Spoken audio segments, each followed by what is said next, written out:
တနေ့သူမျက်နှာပဲကြည့်နေရတယ်သူကြောင်မပြောရရဲ့လေတရက်မှမရှိဘူးအဲ့လောက်ထိအရေးကြီးတဲ့ time ဆိုတဲ့အချိန်ကြောင်းကို English လိုဘယ်လိုပြောကြမလဲ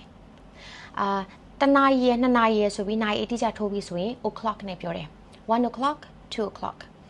မိနစ်30ကိုမရောက်သေးဘူးဒါပေမဲ့နာရီကိုမိနစ်တွေကြော်လာပြီဆိုရင်ကြော်လာတာက past နဲ့ပြောတယ် pattern ကကြတော့ minute past hour တနာရီထိုးပြီးလို့10မိနစ်ကြော်လာပြီဆိုလို့ရှိရင်10 past 1နဲ့ပြောတယ်နာရီဝက်မိနစ်30ရာကြတော့ဒီနာရီအဝိုင်းကြီးတဝက်မလားတဝက်ကို half လို့ပြောတယ်အဲ့တော့ pattern ကကြတော့ half past hour တနာရီခွဲဆိုလို့ရှိရင် half past 1လို့ပြောတယ်နိုင်ဝက်ကိုကြော်သွားပြီဆိုတာနဲ့နောက်ထိုးမဲ့နိုင်အတွက်ကိုဥတီပြီးတော့မှ2နဲ့ပြောတယ် pattern ကကြတော့ minute to next hour တနာရီထိုးပြီးလို့မိနစ်50ဆိုတာက2နာရီထိုးဖို့10မိနစ်လိုတာမလားအဲ့တော့သူ့ကိုကကြတော့10 to 2လို့ပြောတယ်ပြီးတော့ဒီနာရီအဝိုင်းကြီးကိုပီဇာတွေပိုင်းတယ်လို့အပိုင်း၄ပိုင်းပိုင်းမယ်မိနစ်60ကိုအပိုင်းကြီးများပိုင်းရင်15လေး60ဆိုတော့တစ်ပိုင်းမှာ15မိနစ်ရှိရယ်အဲ့တော့15ကိုရောက်တိုင်းမှာ15လို့မပြောဘဲနဲ့ quarter လို့ပြောမယ်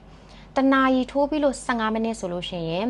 a quarter past 1လို့ပြောတယ်တနာရီထိုးပြီးလို့45မိနစ်ဆိုတာက2နာရီထိုးဖို့15မိနစ်လိုတာအဲ့တော့သူ့ကိုကကြတော့ a quarter to 2လို့ပြောတယ် video time limit လေးရှိလို့မြန်လေးပဲပြောလိုက်ပါတယ်မှန်မှန် practice လုပ်ပြီးလို့ရှိရင်ပို့ပြီးတော့ကောင်းအောင်ပြောနိုင်လာပါလိမ့်မယ် see you next time ပါ